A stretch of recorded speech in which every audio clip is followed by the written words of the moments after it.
Szeretettel köszöntöm kedves nézőinket! A mai kisfilmünkben a PIK-kel, a Pulai Ifjúsági Klubbal ismerkedhetnek meg. Szeretettel köszöntelek benneteket itt Pulán. Első kérdésem az lenne, mit kell tudni magáról a településről? Pula, Veszprém megyében, a Balatonfelvidéken helyezkedik el, jelenleg 220-an laknak itt. 3 civil szervezet és 2 önkormányzat létezik a településen. Ez a 3 civil szervezet közül egy az alapítvány, másik 2 pedig ugye az egyik az a PIK, a Pulai Ifjúsági Klub, a másik pedig a Szőlőhegyen, ők a Szőlőhegyen tevékenykednek végül is. Aztán az önkormányzat közül van egy rendes nagy önkormányzatunk, valamint egy német kisebbségi önkormányzatunk. Azt szeretném kérni, hogy az első körben mindenki mutatkozzon be, mondjon magáról néhány szót. Én Majnán Dóra vagyok, az Ifjúsági Klub elnöke. Jelenleg tanulok, és... Jó, köszönjük. Én Holzer Tamás vagyok, sima tag, már az ősidők óta benn vagyok. Én foglalkozom a grafikai dolgokkal, én csinálom plakátokat, és én is tanulok még egyelőre. Lejtó Attila vagyok, én is kezdetektől, tehát 2007 óta tag vagyok, és az elején én voltam az elnök, még velem kezdtük a... Vers Kristóf vagyok, 17 éves, ebből kifolyólag ugye még tanulok, és én is 2007-ben kerültem be, bár az Egyesület már ekkor 3 éve nem hivatalosan létezett. Igen. Én Holzer Balázs vagyok, én is most kezdtem felsőoktatásba Pesten tanulmányaimat. Én is a kezdetektől itt vagyok már még a nem hivatalos megkezdés előtt ennek a klubnak. Most jelenleg én vagyok az alelnök, és a Ifjúsági Klubban a videózás, videóvágás munkákat szoktam csinálni eddig. Mikor alapítottátok a PIK, Pulai Ifjúsági Klubot, és milyen céllal hoztátok létre? Hát az úgy volt, hogy 2004-ben alakítottuk ki így ezt a kis helyiséget, ahol most is vagyunk.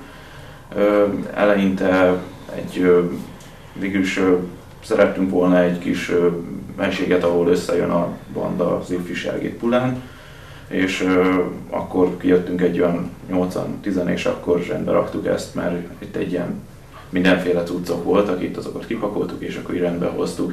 Azután 2007-ben határoztuk el, hogy akkor hivatalosan is bírósági bejegyzés alapján is akarunk létezni, szóval, hogy akarunk tevékenykedni utána hivatalosan is, nem csak, hogy összejövünk itt és akkor eldumálgatunk. Milyen célokkal? Hát elsősorban, hogy szervezett formát döntsük ennek az egésznek, és most konkrétabban hogy a fiatalokat összefogjuk egy közös szervezetben, miáltal kialakult egy közös cél, és akkor itt összetartóbb lesz a falunak a lakossága is, meg fiatalja is. Ez egy nagy gond azért jelenleg is. Milyen konkrét tevékenységekkel foglalkozik a PIK, mivel foglalkoztok konkrétan?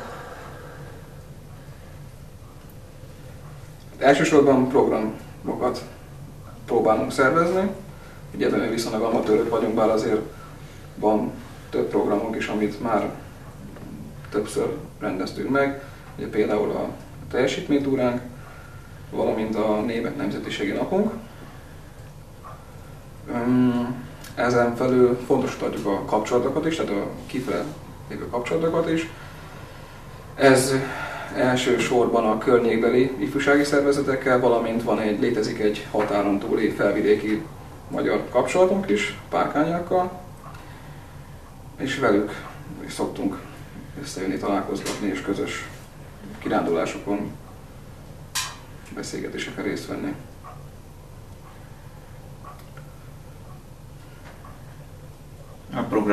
A programjaink lényege végül is azon alapul, hogy összehozzuk itt a környékbeli fiatalságot, és megismerjük egymást, és összehozzunk egy még távolabb csapatot, hogy nem csak itt helyben a pulaiak, hanem új kapcsolatokat építsünk itt a környékbeli fiatalokkal. És persze a kellemes szórakozás.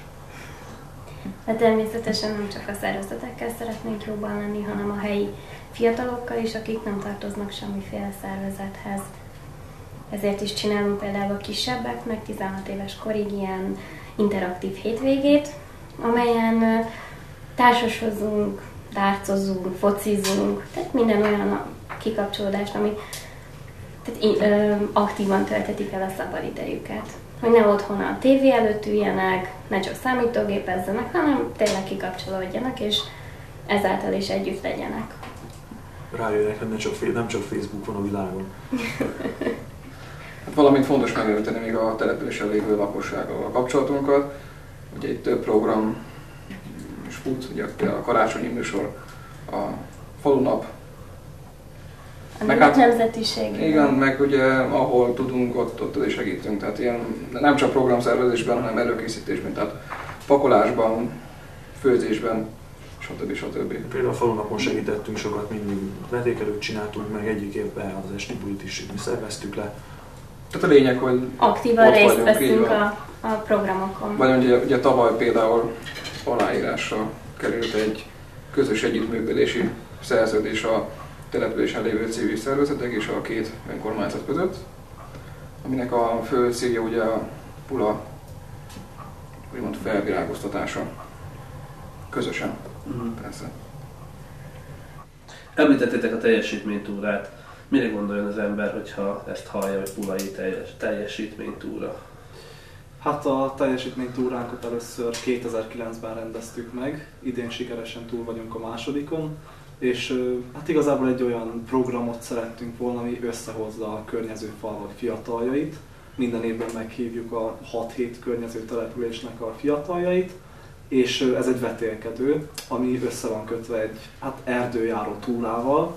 Szóval kora reggel találkozunk itt, eljönnek a csapatok, és akkor az erdőben különböző állomások vannak kijelölve, ahol vicces, humoros feladatokat kell teljesíteni legtöbbször, és Táladon, ez egy forrás Pula határában, ott van a találkozás, és ott akkor van egy kis ebéd, valamint ide érkezünk vissza ide a PIK udvarra, és itt főzünk délután, eredményhirdetés, szóval ez azért jött létre, hogy egy kicsit összehozza a környező fiatalokat. Legalább egy napra. Igen. És a lényeg végül is az, hogy ez egy úgymond új dolog, és ilyen itt a környéken még nem is hallottunk ilyenről, és azért is úgy büszkék vagyunk rá, mert igazából ez ugye egyedi itt a környéken, mert szoktak lenni vetélkedők, de azok odaérünk, leülünk egy asztalhoz, és akkor ott vannak feladatok, de ez azért egy másfajta vetélkedő, szóval, hogy így elindulnak csapatok, és akkor checkpointokba megállnak, ott csinálnak ott feladatot, tovább mennek. Szóval... Ez egy kicsit keményebb. Ember próbálok. Igen. Tehát meg kell küzdeni azért az első helyért. Készkiképzés. És nagyon jó szórakozás volt mindig is. A két alkalommal nagyon jó volt. Köszönöm szépen, hogy eljöhettünk hozzátok beszélgetni, és további sok sikert a munkátokhoz. Mi köszönjük.